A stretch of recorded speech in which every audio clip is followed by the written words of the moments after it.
Halo, saya Dr. Ramdinal Afisena Zairinal, spesialis neurologi dari Rumah Sakit Universitas Indonesia.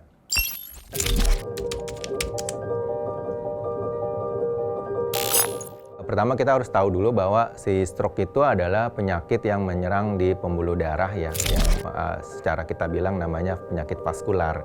Nah, penyakit vaskular ini punya karakter yaitu onset atau kejadiannya itu mendadak.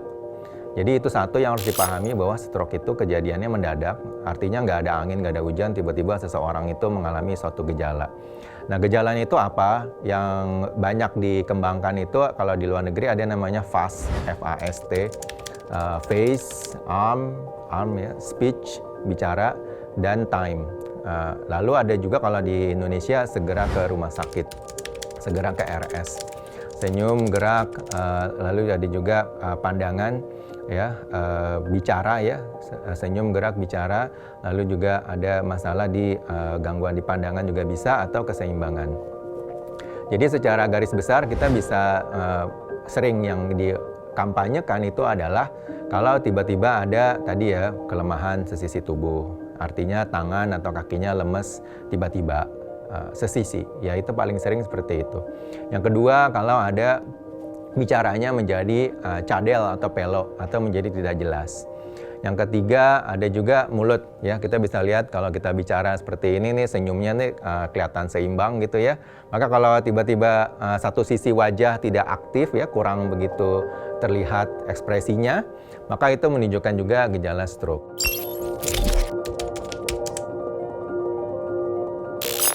Salah satu yang sering itu adalah vertigo ya, atau orang itu mengalami pusing berputar gitu ya.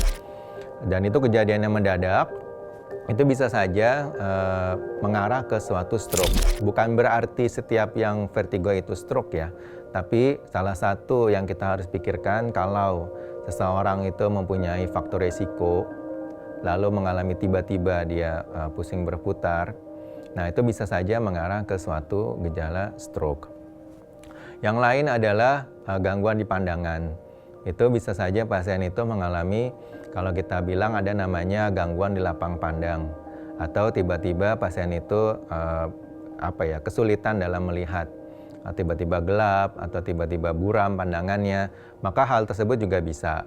Nah, itu kadang mungkin orang menganggapnya oh ini pusing biasa, oh ini mungkin kelelahan, sehingga telat mendapatkan penanganan. Itu salah satu contohnya.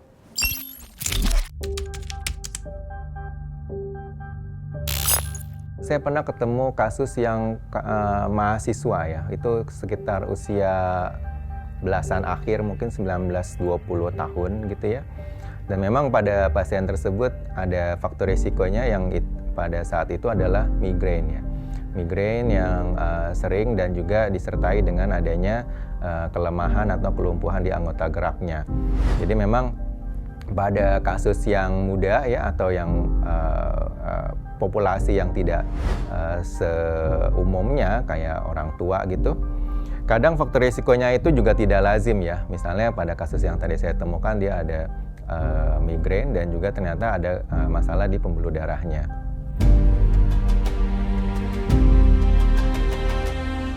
Ya, memang stroke ini menjadi suatu burden ya, atau tantangan ya. Saya masih ingat ketika mungkin 20 tahun lalu ya, itu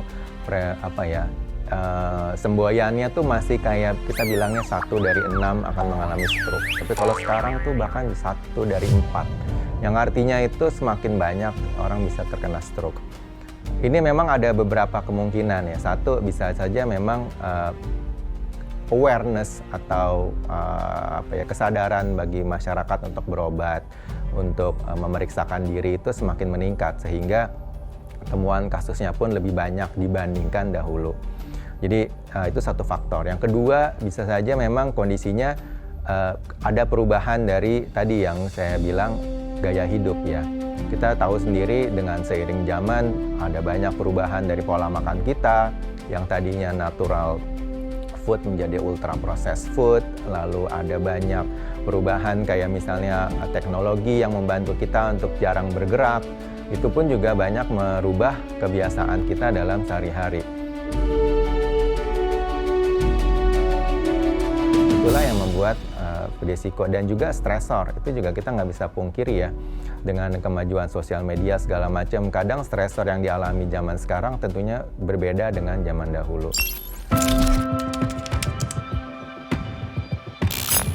Faktanya memang banyak studi telah menunjukkan ada riwayat keluarga itu memang meningkatkan risiko stroke. Banyak literatur yang menyebutkan bisa sampai 20-an% kalau kita survei pasien yang mengalami stroke itu, dia punya riwayat keluarganya juga stroke.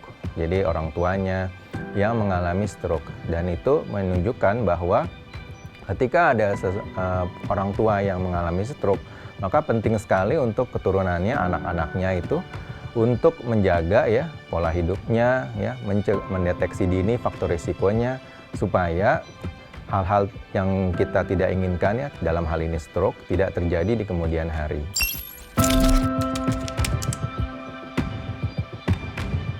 Kita tahu stroke itu ada dua macam ya, ada stroke yang kita bilang namanya stroke iskemik ya, di mana itu terjadi karena ada sumbatan yang mengganggu atau mempengaruhi aliran darah ke otak.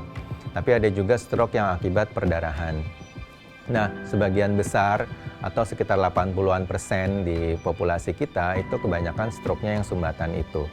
Nah, ketika seseorang itu mengalami gejala yang tadi disebutkan, maka dia harus segera datang ke rumah sakit atau mengunjungi fasilitas kesehatan. Karena begitu dia mengalami stroke, harus segera menjalani pemeriksaan CT scan. Ya, itu yang bisa membedakan tadi antara dia mengalami suatu sumbatan nih, atau iskemik itu, atau dia mengalami perdarahan. Nah, dua itu harus menjalani CT scan. Jadi mutlak memang harus dilakukan. Kalau tidak dilakukan, kita nggak tahu nih mana jenisnya. Kenapa jenis ini perlu ditetapkan atau diketahui? Karena dua-duanya ini punya perbedaan penanganannya. Kalau dia sifatnya yang karena sumbatan, maka kita akan berikan obat atau tata laksana sehingga sumbatannya itu tidak berkelanjutan dan daerah di otak yang terkena dampak akibat sumbatan tersebut tidak terlampau luas. Jadi kadang ada yang bilangnya diberikan obat pengencer darah, ada diberikan seperti obat-obatan yang diminum atau yang disuntikan. Maka itu semua diberikan tuh pada kasus yang sifatnya yang sumbatan. Nah, itu tidak dilakukan tuh kalau ternyata stroke-nya perdarahan. Karena kalau diberikan justru akan menambah berat penyakitnya.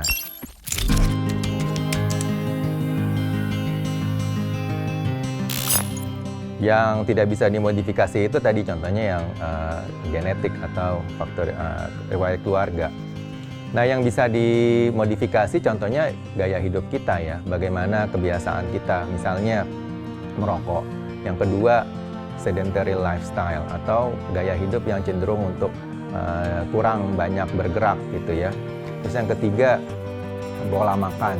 Terus yang keempat, istirahat atau stress kontrol dalam kehidupan sehari-hari. Itu pun juga yang bisa kita lakukan untuk mencegah ya, kalau kita udah punya bakat, udah punya faktor risiko, jangan sampai dia kejadian stroke di kemudian harinya.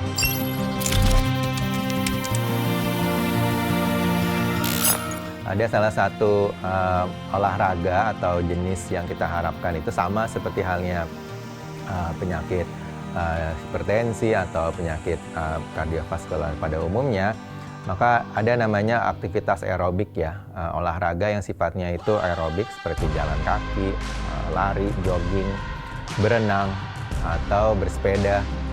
Maka itu adalah jenis-jenis kegiatan yang sebenarnya dianjurkan, low to moderate intensity. Jadi artinya tidak sampai membuat orang itu ngos-ngosan, kecapean, atau bahkan sampai susah gitu ya untuk berkata-kata ketika menjalani olahraga tersebut. Jadi intensitasnya seperti itulah. Berapa lama? Ada yang bilang sampai 30 menit sampai 40 menit. Frekuensinya bisa 3 sampai atau 4 atau bahkan 5 kali seminggu. Dan itu bisa dilakukan secara rutin.